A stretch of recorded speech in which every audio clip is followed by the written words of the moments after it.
My conversation is going to start this way. We have tests that take place next week. And those tests are important. They're important for a lot of reasons, but I'm going to talk about the one that's most important to me, and that's pride in our school. Every year I go and I sit in a principal's meeting and I look at our test scores being compared to other schools in the district. Okay? And sometimes I'm really proud of where those scores are, and sometimes I'm not. I know how hard you work in the classroom, and I know what you do day in and day out, and I'm proud of that. When I look back at some of our scores 7, 8, 9 years ago, we had a graduation rate that was in the 70s, 72, 73%. This year we were at 93.5%. Okay, good. Okay, that doesn't happen overnight. That happens because our attitudes change just a little bit. And we start to see value in what we're doing, but that's not always the case. I always have 4%. I talk about 4% all the time. 4% don't care. 4% come in here and don't follow rules. 4% don't pay attention in class. 4% argue, fuss, scream, sometimes cuss because they can take your hat off. All those things that roll into that 4% that are no good for us. So I know that maybe, I'm hoping not, but maybe we've got some part of that 4% in here. Now I want you to listen, but I don't expect to get you because I've been working for 5 years to eliminate or reduce the number of students in that 4%. Okay, I have an advantage over you right now in that I've been doing this for a long time. 25 years. 25 years gives me an advantage because I see how a student acts at school day in and day out from start to finish. I watched them for 4 years.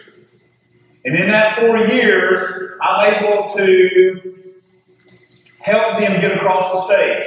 Thompson Bowling Arena. That's our graduation. Thompson Bowling Arena. Great, great place. But not everybody gets to go. Started out 70-something%.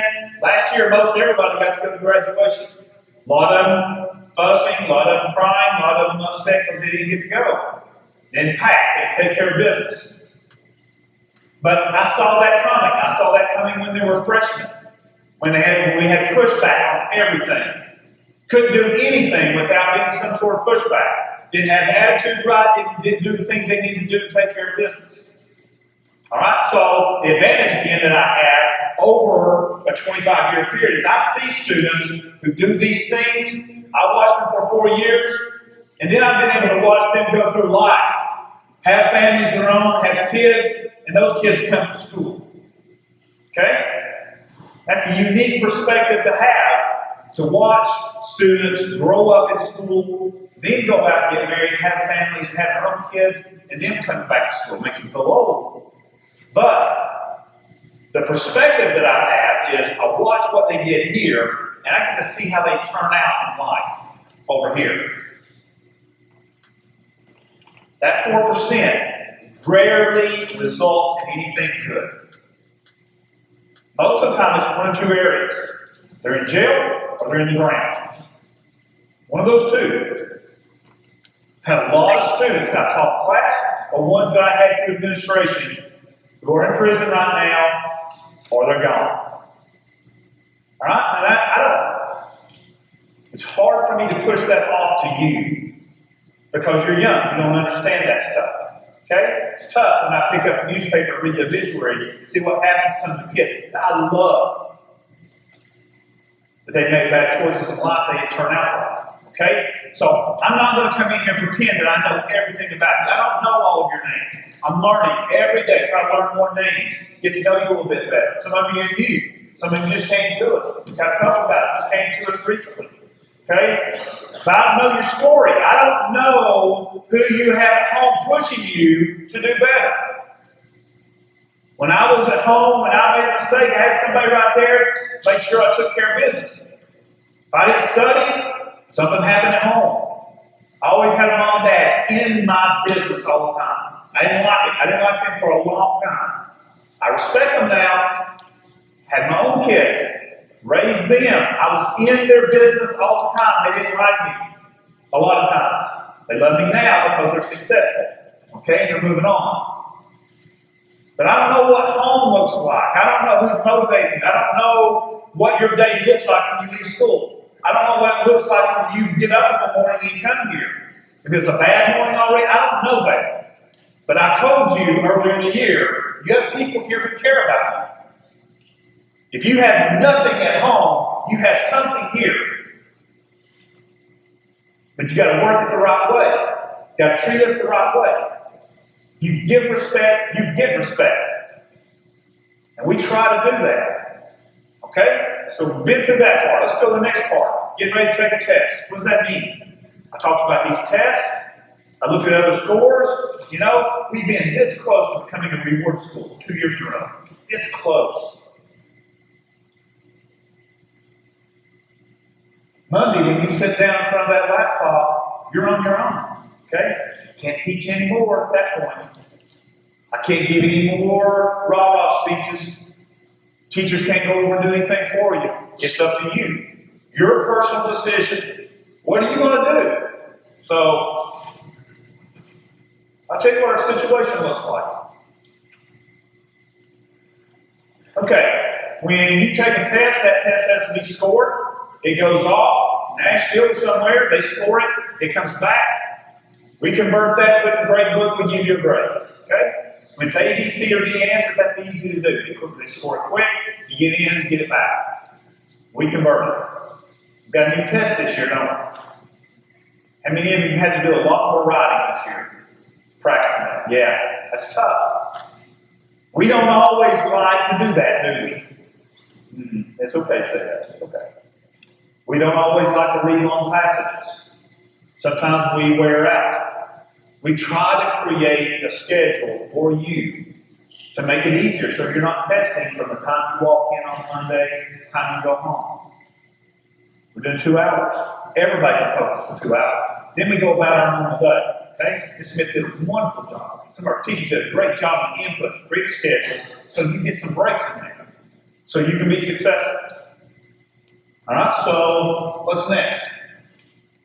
Those quick scores aren't going to come back on time because the test is harder. There's a lot more information that has to be graded, and they're going to have to do some calibrating. I don't expect you to know what that means, but they have to do some things to make that data look like the data that we've had in the past, so they can make comparisons. Bottom line is, it's not going to be back in the 5-day window. So what that means for us, our school board, they've said that we're not going to count that 25% on your final grade. That concerns me a little bit. It not only concerns me a lot, it concerns me a lot for you, it concerns me a lot for your teachers. We've worked hard, and it should count for something.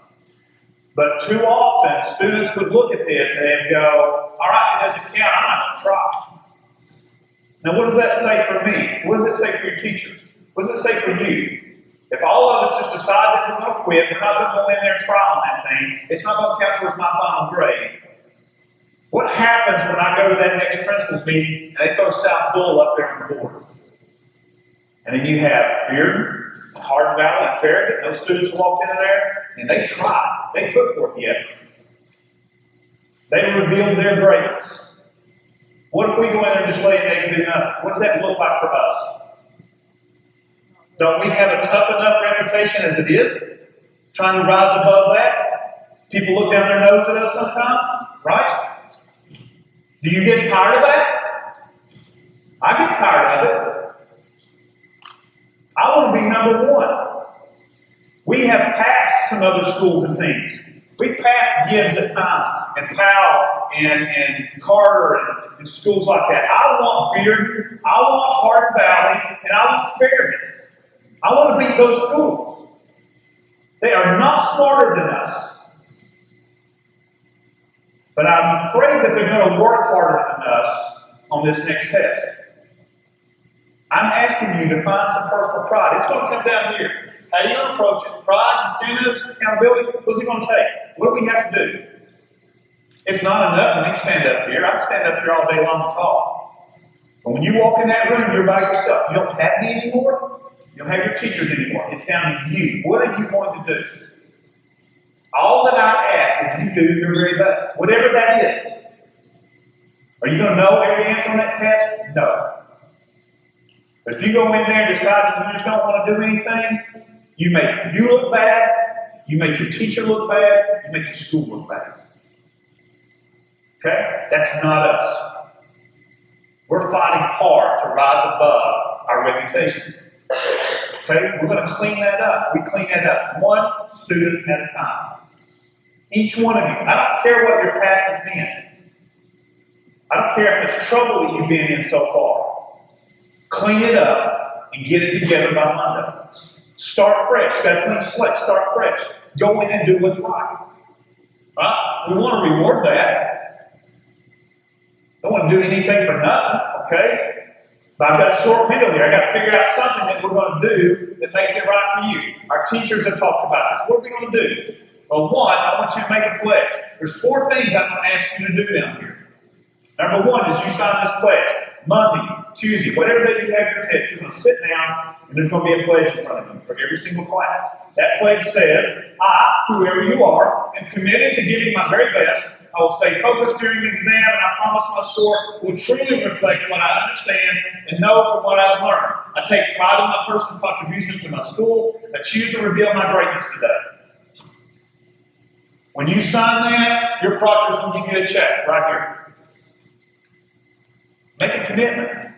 Just say, I'm going to do my best. When those reading passages get long, don't zone out on me. Stay focused. Think about Farragut, Hard Battle, and Miriam. Because those kids are focused on that test. It's just the effort. It's just the effort. Okay? On top of that, you got to stay focused. When you stay focused, our proctors are going to know what that looks like. When you start just putting things down and you quit and you finish in about 4 minutes, that's not focus. That's not a commitment. They're going to know what that looks like. If they see that you're working out your problems, they see that you're committed in there, that you're using your strategies, you're annotating, you're pulling up your calculator, you're using all the tools that we've taught you to use. They see you doing that consistently, they're going to give you another check mark right here. Show focus and effort throughout the test. This is important because that's going to come back. We're going to visit that one again. Also, for the past X number of years, you've been taking tests, right? Since the 3rd grade, you've been going to take a TCAP test or some sort of test.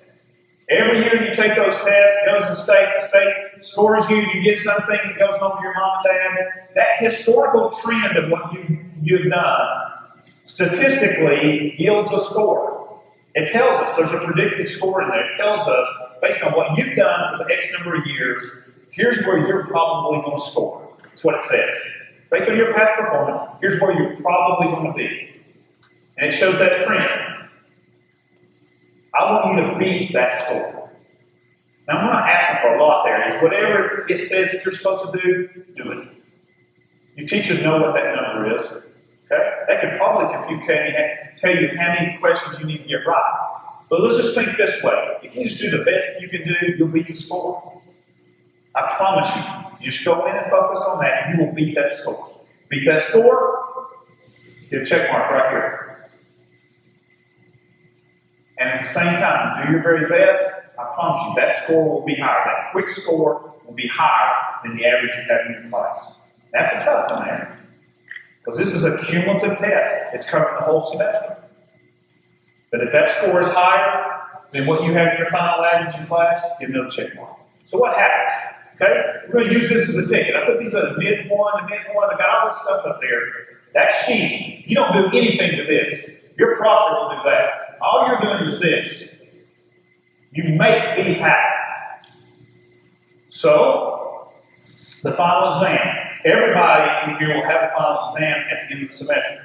What we're doing next week, that's not the final exam. That's what the state's testing. Everybody else in here, you're going to have something test week. Your teacher's going to have a culminating academic activity. We decided that's going to be another test. So, what you do Monday next week, or whatever day you're testing, it's going to count. We're going to count that effort. We're going to give you bonus points on your final exam if you get those check marks. Check mark number 1, check mark number 2. If you show effort on that, we're going to give you some bonus points for your final exam. So what you do is actually going to help your final grade. Got it? We there? Okay, next piece. Raise your grade. Here's another way to raise your grade. Let's say that we haven't done so well at the beginning of the semester. We've got some poor scores in there. We're a little bit worried. If you do well on your 10 ready test, and that score comes back, and that score is actually higher than what your final grade is, we're going to merge that in with your final grade, and we'll count 25% to jack your score up. Is that fair enough? So you actually do well on this, we're going to add it in there, and we're going to boost it up. We're going to count it a big old chunk, 1/4 of your score for the whole semester. Okay? That in itself is an incentive to work hard. So that means if you have an F, it could bring you up to a D. It could change you a letter grade if you want a letter grade change. That's the importance of it. All right, some fun stuff on top of that is this. If you sign the commitment pledge, you get checkbox number 1. You show focus and commitment during your test, checkbox number 2. And then you do one of those other 2, then that certificate, that ticket is going to go in my box. Now, I don't know what that looks like right now. I know what it looks like now. I don't know what it's going to look like a little bit later. But right now, I already have a laptop donated. I already have 2 iPads. I have $100 Walmart gift cards. I have $50 iTunes gift cards. I have restaurant gift cards. I have Regal movie gift. I've had, what, a week and a half, 2 weeks to look at this? People are giving me stuff to give to you if you earn it. That ticket, if it's completed, and I have at least 3 checks there and it goes in the box, I'm going to have drawings. Lots and lots of drawings. And I'm going to give stuff to you. Now, I want to have some big activity to take place too, so that everybody's a winner. So we've talked about taking a day where we just cook out, we bring food in, games, fun. We just have a day where we have fun. We don't do that in high school very much, do we? We get to hang out, talk to our friends, eat lots of food, play games, or just hang out and talk. We're going to work one of those in there somewhere. I don't know what that looks like yet. I'll have time to plan it. But everybody's going to be a winner if you get 3 checks. Is that clear? How many of you will commit to this for me? Raise your hand. All right. Don't forget me on Monday. Don't forget me on Monday. Don't forget me on Tuesday. You do what you need to do. I know the 4%. 4% is going to walk out of here. You're going to start bashing me, bashing teachers. I understand that. I give it the 4%. 96% of you, you make a difference for us. And I appreciate you. And it's going to make a difference for our school. It will be a reward school because of you, okay? Any questions for me? We're close? Bell's not rung yet, but you all go. Have fun. Thanks.